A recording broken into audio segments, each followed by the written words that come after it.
Hello, this is Jessica Pettit, and who do I have the pleasure of interviewing today? Well, this is Greg Jenkins, and I'm very happy that you have me on today. Jess, looking forward to this. Awesome. Thank you very much for being here. And can you start off with a little bit of how did you get to doing diversity training, education, speaking, whatever language you use? Yes, I'm very happy to share that story. So to give you some background, I was in the Army for over 28 years, and I was at about the 20-year mark when we were just coming out of the invasion of Iraq in 03 and 04.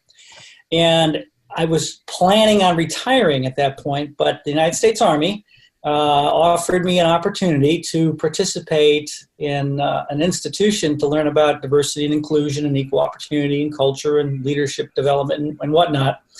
At the Defense Equal Opportunity Management Institute, or otherwise known as DEOMI. And I got to tell you, Jess, as an older white straight male, I had no idea as to why I was being sent to that kind of an institute. I thought the topics of diversity and inclusion were for women and minorities. That was my perception at the time. Once I went to that school, though, and I started to learn things, mostly initially about myself and then others around me, it really lit a fire. It opened some doors in my head. It was like, wow, this is great stuff. I want to do it the rest of my life. And that started my journey. That was back in 05.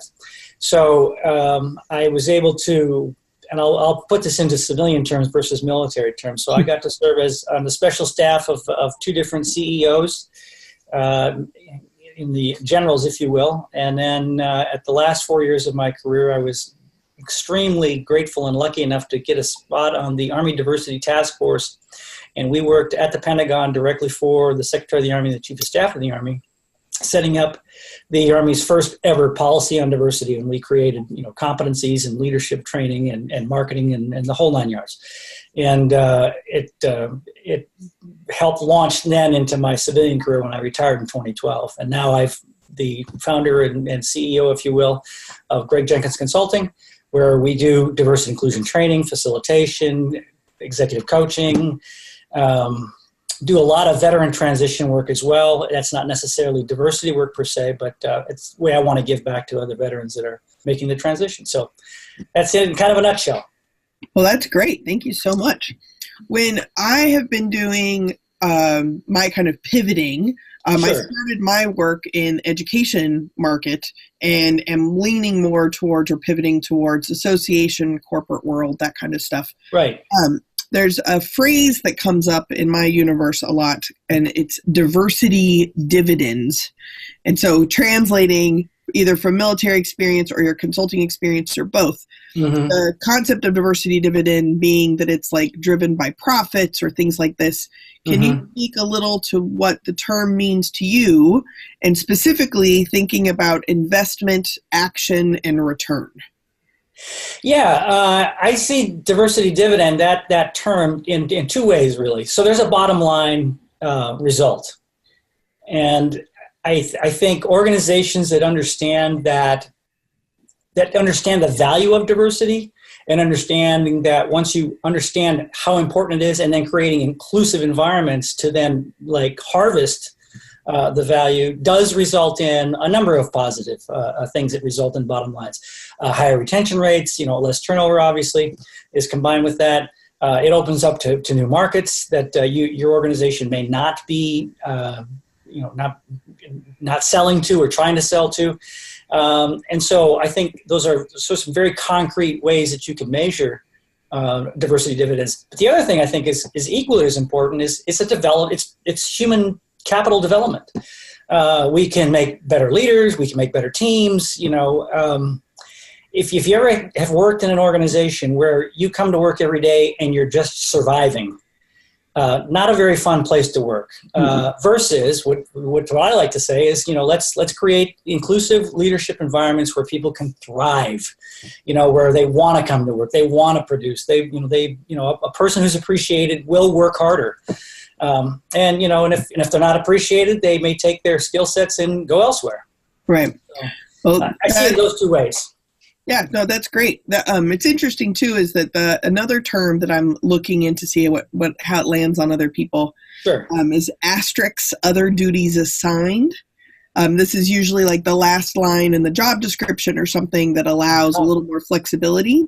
Yes. But I find in a diversity context is that based on your identities, visible or not, right. Other duties assigned also is kind of being tokenized or the one, and you become the unofficial chair of an affinity group where you're mentoring or supporting other people with that identity, which can lead to burnout, right? You mentioned kind of thriving, but the other duties assigned can also be a part that's not considered part of your job. You're not evaluated or considered that as a contribution. Sure. What does asterisk other duties assigned mean to you? You know, that's a good way of putting it. I haven't heard it stated in that way, but I think I understand what you mean. And you're right. You know, what I was mentioning at the beginning of our discussion here, that I didn't see why I was going into this DIOMI, this institute, to learn about diversity and inclusion, because my perception was it was women and minorities were in those positions. And they were, in my experience in the United States Army. I never saw white males, you know, in those kinds of positions. And I think that what happens is that, just like you said, you know, somebody will be identified because of some aspect of their diversity, seen or unseen, and they'll kind of become the spokesperson for that group or that project or whatever. And you're right. And then it's kind of like, well, I guess that is the project that doesn't include me. That was my perception. But the person who has now that task or duty or that asterisk attached to their name, they're doing more work, and it's oftentimes very, very good work. I don't think it's valued as much because it's not a official, you know, line item number in the position description, and it should be. I mean, we're talking about human beings here, and the ability to create environments where we want to be inclusive and inviting people in who can live our values and have the potential, at least, to develop the skill sets to do the work that we have at hand. So, I think the asterisk thing is unfortunate, but it's a reality, and I would hope that organizations that want to increase the human capital would take away the asterisk and put this in a actual position that's supported and funded and committed to. That's great. That also speaks to your favorite topic, which is around specifically developing inclusive leaders. Yes. Do you have anything to kind of add to that? Oh, yeah. You know, I mean, when we were in the Pentagon working in the Army Diversity Office, the thing that we would tell leaders, if there was only one thing that you can attain out of your diversity program or effort or whatever it is that you call it in your organization, it's the development of inclusive leaders, period. If you can get that accomplished, that has the potential of fixing a lot of ills in the organization and creating the conditions for a lot of growth and development for not only the leaders, but also those folks that are the men and women that support the leaders, support the mission, support the organization. That is, in my estimation, that is critical. It all lands on leadership. And those leaders that get that and understand that produce the best kinds of teams and outcomes. And let me be very clear here. What I'm saying about leadership development, I don't mean it's leadership as a popularity contest. It is not. Leadership is about getting the job done. And to get the job done, I'm going to need my team members, all of them wanting to be on my team, working 110% every day. And I will set the condition for how that's going to happen. Mm-hmm. Well, and you also speak to that, I think, when you talked about getting sent to this training and you were kind of like, why would I be coming here? Exactly, yeah. I think that whether it's your military experience or not, I think that you're actually naming something that a lot of people really struggle with, is that they feel that the diversity and inclusion conversation is either held by somebody else, right, led by somebody else, or for somebody else. But to me, being an inclusive leader is knowing when you can lean into and step into, like, I identify that with you that you think this is something else, or I represent something that you represent and I see it differently. Being able to have those conversations, I think, is really key to inclusive leadership. You also shared a funny story, and by funny I'm using air quotes, about White Boy Month. And yes, excuse me, White Boy Month. What's particularly interesting to me, and I want you to be able to share what you'd like to about it. Sure. But specifically, when we talk about diversity trainings, as a white person myself, right. Sometimes I get questioned, like writing an article or doing a training, like, well, do you need to collaborate with someone else? And first off, any opportunity I have as a white person talking about racism is a way of also bringing other people into the conversation. That's great. Yes. I think it's my job to open those doors if I got to the door first. But it is also interesting how working with people who may have very, very skewed views of what diversity means, to be able to actually engage in the conversation with them at the moment, like White Boy Month, coming from me versus coming from someone else might actually have a lasting impact. Can you talk a little bit about that? Yeah, and I will, absolutely. But there's a word you said a couple of times that is really critical to this discussion, and that is conversation. And being able to have the conversation is really it may be the very first initial starting point to get anywhere, with to understanding or anything of that matter. And sharing. So when I said, going to Diomi was I didn't understand why, but I was also afraid to go. And here's what I mean by that. It was like, I was like, am I going to say the right thing? Am I going to say something that's going to be misconstrued? And what I'm describing here is called stereotype threat. So I don't want to be seen as a racist. I don't want to be seen as a sexist. So what do? I say nothing. I turn away. I don't engage because I don't want that stigma attached to me. So I will not have the conversation. And I think a really, really important step in getting that conversation going is co-creating a safe space to where we can let our guard down and start to have conversation. And that is exactly what happened when I went to Diomi. It was a process that we started out with team building activities and getting to know each other and whatnot. And then we started getting into the deep end of the pool, if you will, and we started having those conversations about discrimination and power and racism and sexism and all kinds of things that came out in people's experiences and people's perceptions.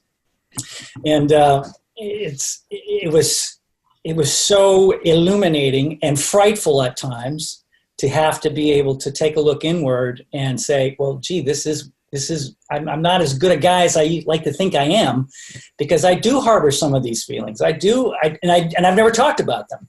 So to your conversation point there, it's going to, in my mind, in my estimation, and in my experience of working with leaders and teams and whatnot all across the country, it's helping develop that, co-create that safe space so we can start to have some really good conversations around this topic of diversity.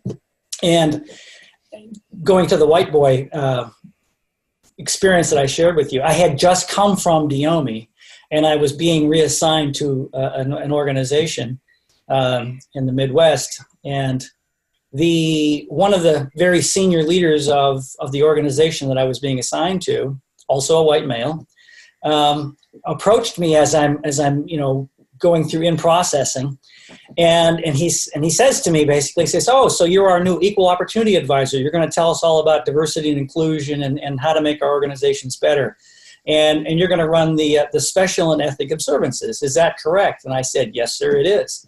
And he goes, "Well, good. So tell me when the White Boy Month is."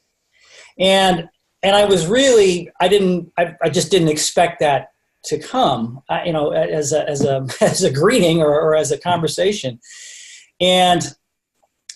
But I understand why he said what he said. I'm not defending it. I understand it, is my point. And it was easy for me to kind of go like, well, gee, I don't know why we need Black History and Women's History and Hispanic Heritage Month and, Days of Remembrance for the Holocaust, victims and so on and so forth, which, by the way, the United States Army has 8 of them throughout the year. But it took that experience at Diomi to realize that, wait a second, there's a lot of white male privilege in the U.S., and having benefited from it for all of my life, anything that appeared or I perceived to be taking away some of, what I thought I had earned came as kind of a threat. And I'm going to assume that gentleman also kind of had maybe that threatening feeling as well. I don't know. It was years ago. But it was those experiences that of Diomi and learning about privileges that I had and things and advantages that I kind of just had based on what I looked like. Mm-hmm. And it's a lot of times folks will ask me, well, there's no privilege. I have to work just as hard. And I said, I'm not saying that you don't work hard. It's just that your skin color isn't one of the barriers you have to overcome, as an example. Right. Or your gender isn't one of the barriers or perceived barriers you may have to overcome, as an example. But again, this goes back to conversation. If we can get those conversations going, I think it helps. It illuminates. It relieves stress. It connects us. We start to see each other in a way that we hadn't seen each other before. Going back to that situation where that gentleman challenged me on that, I wish if I could go back, I would have been able to set aside a time to sit down with him and have a conversation and ask him about his perception and what it is that prompted that comment. Because he was kind of angry. And I'll tell you, Jess, in my experience, and I'm going to assume that you and other diversity and inclusion facilitators have had angry outbursts, whether it was in a session or whether it was, after a session or on a phone call. I know I've had plenty of them. And whenever I've encountered anger in those situations, and I was able to have a conversation with that person who was expressing that anger, the anger was almost always rooted in fear or pain or both. Mm-hmm.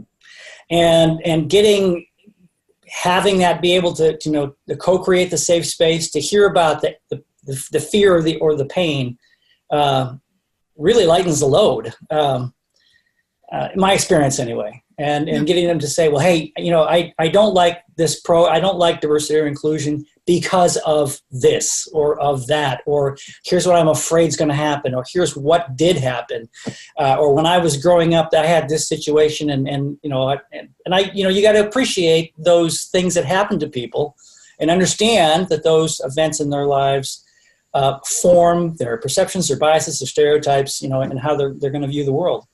Absolutely. And I think the last point I'll make is, as a diversity and inclusion practitioner, all of us, I think, speaking for self anyway, whenever I do encounter somebody who's fearful or in pain or angry, very carefully, will tell me more. What is it? Why is it that you feel this way about a certain thing? And I wish I could have done that with that gentleman back then. And I do have those conversations now as I've learned as D&I professional. That's great. The piece that I would add to conversations too, and that leads to the next question, right, is that we're constantly in conversation with ourselves, right? So, oh, sure. Absolutely. So what is something you've changed your mind about lately? Great question. I think it's a combination of the diversity and inclusion work that I do, and it's also the transition that I'm still going through, coming out of the military and then transitioning into this, a business that supports and assists organizations on their diversity and inclusion journey.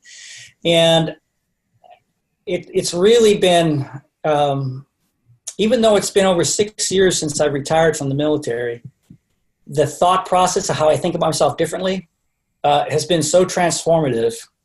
I was, in the military, it's a very rigid, hierarchical, structured command and control environment, and going from that identity and then having to figure out, well, who am I now? Mm-hmm. Has been at times incredibly frightening, very exciting. And so it's my identity that I think I've changed in the way I see myself now, Jess, in terms of how I think of something I think differently about myself. Yeah. And it's amazing how deep that valley is, if you will, to go through that, coming out of a whole different kind of a life into a new life, and then questioning, gee, am I good enough? And is people are they going to listen to me? Do I really add value to this conversation? And learning that, yeah, I do. I'm not perfect and I don't know everything, but I'm learning every day. And I see myself as a person that's trying to help others through their transition, their journey, whatever that process may be. So yeah, right. So I think differently about myself now. That's great. And it's interesting is I get a lot of pushback because the name of my company or the name of my book is Good Enough Now. Yes. But when I have conversations with people, we typically get to the place of like, well, I just don't know if I'm good enough. Right. That's why I right. All right. So one more question and then we get to the lightning round. Sure. Okay. What do you absolutely know? Oh, that I don't know very much. That it seems like the more I learn, the less I know, and I mean that in a very positive way, in the sense that I don't want to take myself too seriously. That just when I think I'm pretty much got my arms wrapped around a certain topic, that I find out that I meet somebody else and they teach me a whole bunch of other new stuff about a topic that I thought I was pretty well versed in. So yeah, I know that I will continue to be a lifelong learner and networker and connection maker, and I will do this as long as I am physically able to do it. That's what I know. That's great. That's great. A lot of people don't know that, right? That's great. Okay, so 3 bonus questions. So I have a pack that I call icebreaker cards, and there's 50 questions. They're divided up into easy, intermediate, and advanced. Okay. And I have everyone I'm interviewing picks 3 numbers, 1 through 50. So first random question is an easy one. Okay. Is if you were given $6,000 to plan your next vacation, where would you go and what would you do? Oh, $6,000 vacation. I got to be honest. I really don't do a lot of vacation, and because I really love what I do, and so it's not even work. It's more like play for me. So I guess though, if I was going to do something, I would plan to go to, and this is going to sound really nerdy, I suppose, but I would want to spend the $6,000 on diversity conferences or meeting and engaging with folks that are in the space that I haven't met yet, that I would like to connect with and grow and learn from. Great. That'd be wonderful. It would be great. I mean, it's kind of my ideal vacation. Yes. All right. Number 30 is intermediate. What material item do you currently have on your person that is of great value to you? Oh, on my person. On your person. Like a material item of great. My watch, my Apple Watch. I guess. That's great. All right, and then let's go with number 50. Is a deep question. Okay. What 3 words would you most like said about you? Oh, that's a good question. I would hope that the 3 words would be somewhere in the neighborhood of trustworthy, integrity, and hardworking, which I know is 2 words. Hyphen. Sure, hyphen. Yeah, I hope there's some others, I guess, but those ones for sure. That if you ask me to do something, that you can rest assured that you can depend on me to get the job done with integrity by protecting whatever, if there was a parameter or a boundary that shouldn't be breached, it's not going to be breached. Trust. It's such an important thing. Trust. It's the glue that keeps teams together, and it's easy to break and it's hard to rebuild. And I would hope that, that's wonderful. Trust, integrity, and hard working. Well, this has been a great little glimpse into you in general. If somebody wanted to get in touch with you, how would you recommend that they do that? Well, thanks, Jess. And yes, this has been a great, great conversation. I'm so glad. And if anybody would like to get in touch with me, I am Greg Jenkins Consulting. And I'm going to say we. It's a one-person shop, and I use the pronoun we because there is literally thousands, if not tens of thousands of people now in the network that I connect with, and I want to make sure I'm always including some of those people that are almost always part of an effort that I work on. But you can go to my website, gregjenkinsconsulting.com, my LinkedIn page of the same name, same title, Greg Jenkins Consulting, Facebook, same title, and on Twitter, at Greg B. Jenkins. You can follow me there. I will follow you back, and I will promote. And if you're in the diversity or veteran space, I will offer you free promotional tweets for your organization or your efforts. Wonderful. And last thing, my phone number, email address are located on all of those platforms. So thank you, Jess. I appreciate you allowing me to do a shout out there. Thanks. Absolutely. Thank you very much. Thank you.